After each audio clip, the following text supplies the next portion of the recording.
Walk onto any dive boat and you'll see everything from stealth black rigs to neon fins, pink masks and BCDs with high-vis panels. Some divers treat colour as just pure fashion, others insist it's essential for safety, and others will buy anything as long as it's jet black. Now this actually raises a reasonable question.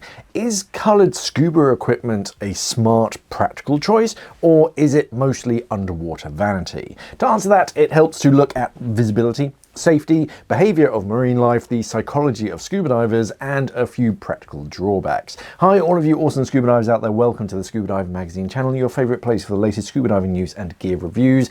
Yes, gear colour is always a pretty hot conversation, and the brands always have the tricky task of producing the best colours for their new gear, because not everybody likes certain colours, and if you're mixing materials as well, creating the same shade of whatever color it is using two different materials, especially when they're close together on whatever piece of equipment it is, it's very hard coming up with the same shade of whatever color it is, which is why most gear just comes in black. Today's sponsor, Pearl Fleet. If you've ever dreamed of diving some of the most incredible dive sites in the Maldives in comfort and style, Pearl Fleet's luxury liveaboards are designed with scuba divers in mind. From very spacious dive decks and camera stations to elegant cabins and top-tier dining, they combine adventure and relaxation perfectly.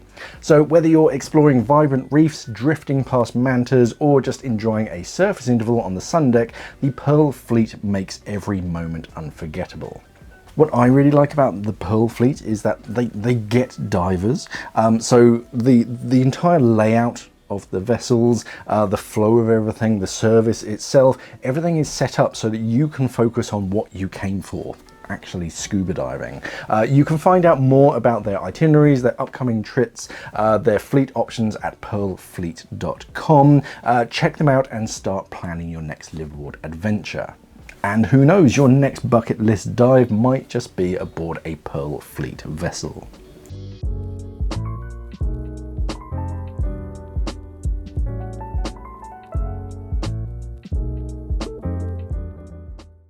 One of the strongest arguments in favour of brightly coloured scuba gear is surface visibility. A diver in a black hood, black BCD and a dark mask floating in choppy water can be surprisingly hard to spot from a boat, especially in low light conditions. If there's rain or any kind of swell, you just don't see someone if they're wearing black from head to toe. When waves are breaking and the horizon is cluttered with other boats, that small dark head can more or less disappear when the skipper is looking further out at what they need to avoid. Coloured gear, especially in fluorescent or contrasting shades, give the boat crew and other water users more of a chance of spotting you in the water. Fins tend to be a diver's most colourful gear, but on the surface, no one can see your fins unless you lift them up and stick them out of the water. So if you're ever in trouble and you do have brightly coloured fins, stick them up out of the water to help you be seen. For general purpose though, a bright hood, even if it's just got a bright panel, or a BCD that's not entirely black, can help to stand out clearly against dark water and grey skies. Even small flashes of colour can make a big difference at a distance. In environments with lots of boat traffic, currents or swell, that extra bit of visibility is not purely cosmetic, it's simple risk management.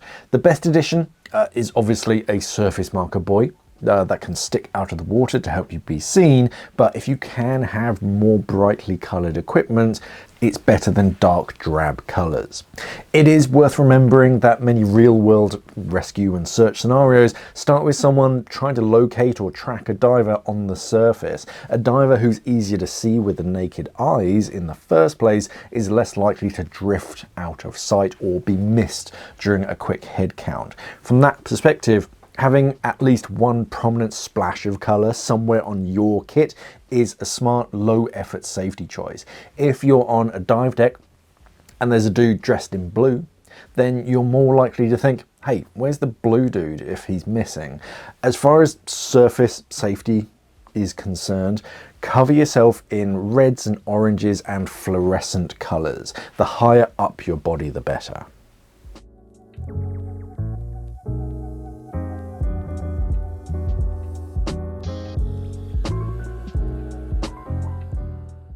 Things do become more interesting once you go below the surface when it comes to colours, because the water itself changes what colour means. I mean, I did a whole video a while back about individual colours and how they stand out and how they change on the surface and underwater, but as you descend, water of course filters out wavelengths of light. Red vanishes first, often within the first like 10 meters. Oranges and yellows survive a little longer. Blues and greens travel deepest. That's why so many underwater scenes look blue or green unless you add some artificial light. But if the background is blue and you're wearing blue, you can kind of blend in. This means that a bright red BCD that screams for attention on the dive deck may look quite dull, brown, or even black at 20 meters. By contrast, lime yellow or white often stay quite visible across a wider range of depths and conditions, especially in green or murky water. Underwater, the real question is not, is my gear colourful, but does my gear stand out from the background? So what really matters most is contrast.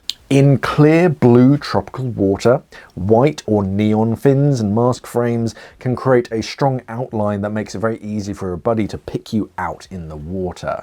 In darker green coastal conditions, a pale or high-vis colour often pops more than blues or dark greens. The goal is not to become a swimming highlighter pen or anything for its own sake, but to give your buddy an easy visual reference when visibility is mediocre, or when the group starts to spread out, or when you're ascending and trying to stay together. It's nice just to be able to look around and pick out your buddy because of the colour of their fins, for example.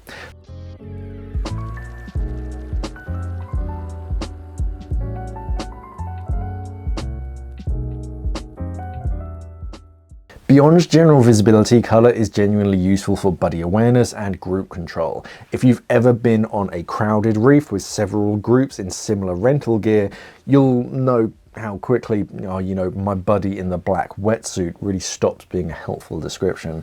Nearly everyone is in a black wetsuit, but we are starting to see some flashes of colour coming back into the diving world. Recognisable colour choices become a simple, effective identification system.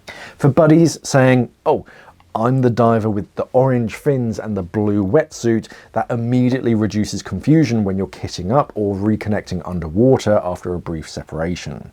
For instructors and guides, coloured gear can be even more valuable. A dive leader might use a very distinctive hood or fin colour so that clients can recognise them instantly. If you're buying school equipment or rental gear at a dive centre, try to choose fins or hoods, especially in different shades, not just one standard shade, so that they're a bit easier to tell apart in the water.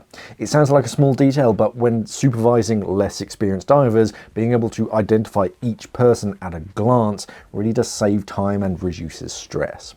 In that sense, coloured gear becomes a practical communication tool. It allows easier head counts, quicker recognition of who's where in the water column, and simpler instructions topside. So yeah, if you ever get separated, look for me in the orange hood and the white fins. None of that requires every item of gear to be bright or seen all at once, but a few carefully chosen coloured elements can make the social and safety side of diving flow more smoothly.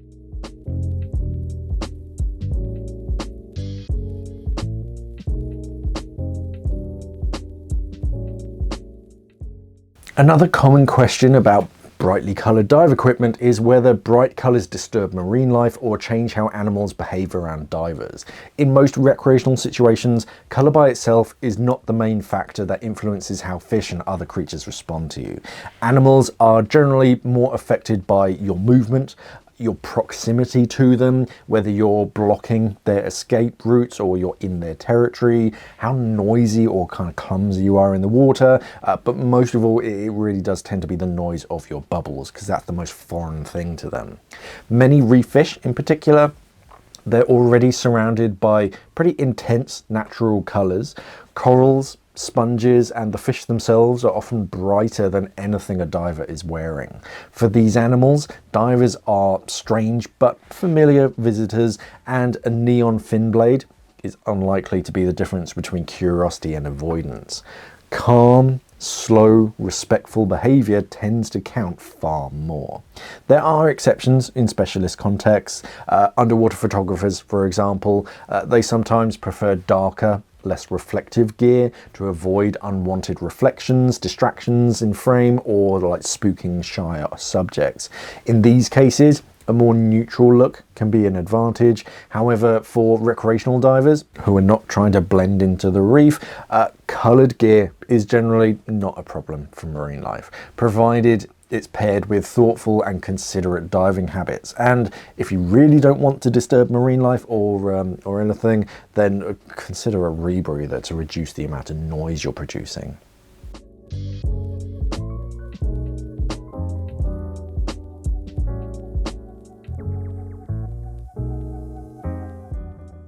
Divers are human, and humans care about how things look. This is sometimes dismissed as vanity, but there is a practical psychological side to it as well. Many new divers feel more confident when they actually like their dive equipment. If a particular mask colour, fin style or BCD accent makes you feel more comfortable and kind of at home in your own kit, then it can lower anxiety and increase your sense of ownership over the dive. Feeling that your gear is actually yours can nudge you towards better equipment care, more frequent diving, and a more kind of relaxed state of mind on the boat and underwater. For some people, colour becomes part of their identity in the dive community. The diver with the pink fins, everything comes in pink. The one with the yellow hood, the instructor with the matching blue mask and wing. That identity can be fun, and it can also incidentally help others recognise you very quickly on the surface or underwater. And there's also a social dimension. Coloured gear can make a nervous beginner feel less like they're wearing a uniform and more like they're bringing themselves into an activity. If a favourite colour mask is a thing that helps someone feel excited to go scuba diving again instead of intimidated, it's already earned its place regardless of pure technical arguments.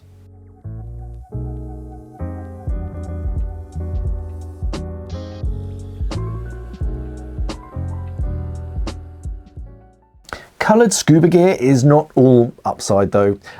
It is worth being honest about some drawbacks. Brightly coloured materials, especially plastics and fabrics, they do tend to show wear and aging more quickly than just plain black. Exposure to sunlight, salt, sand, boat decks and chlorine can quickly fade or discolour neon and pastel shades. A mask strap that starts life as a vivid pink or lime may look more washed out after a few busy seasons. Scratches, scrapes, and just general boat deck abuse also tend to be more visible on light or bright surfaces. A very white fin or a pale BCD may show every mark and scuff from ladders, tanks and benches, while a black equivalent hides that same damage reasonably well. Small scuffs make brighter gear look kind of grubby. For divers who care about their kit looking tidy for as long as possible, darker gear has that clear advantage. There's also the question of resale and fashion. Neutral colours, especially black and darker greys, appeal to a wider range of second-hand buyers. If you think you might ever want to sell your BCD or your fins at a later date, a wild colour combination really narrows your potential audience. Fashion trends change, and a colour scheme that looks fresh right now might feel a bit dated in a few years' time. Whilst plain black is just perpetually in style, you can't go far wrong. None of these issues are safety critical.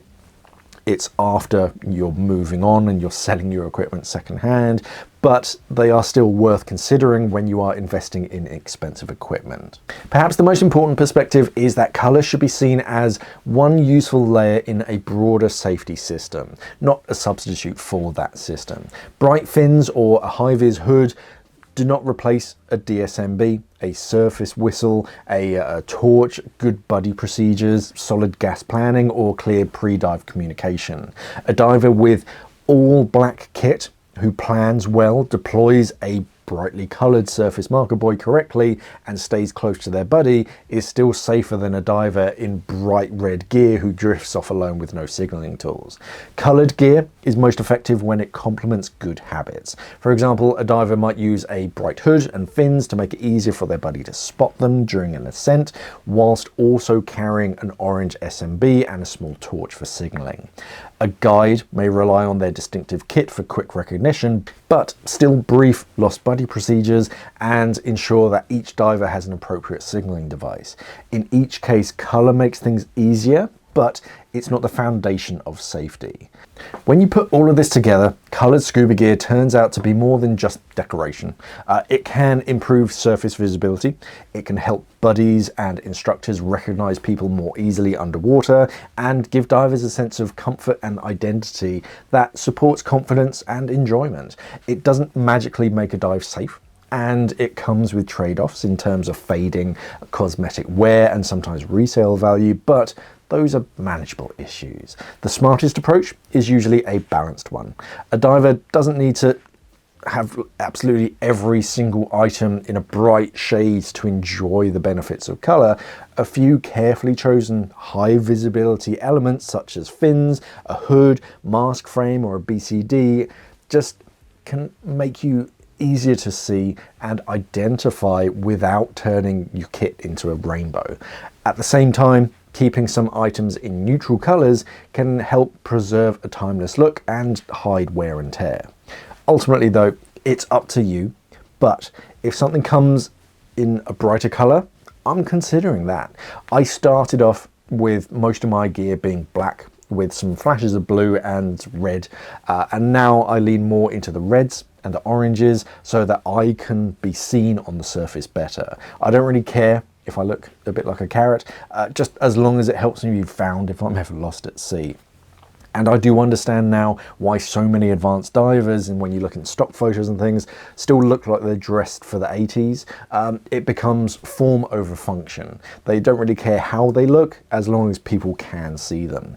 But let me know in the comments how you stylize your gear and what you'd like to see in the diving community. Do you want to see more color, or do you more like blacks and silvers like modern cars? We're seeing fewer and fewer very brightly colored cars. They're always typically coming in blacks, greys and whites. But let me know in the comment section, and remember to check out the Pearl Fleet for your next liveaboard adventure. Thank you for watching everybody, and of course, safe diving.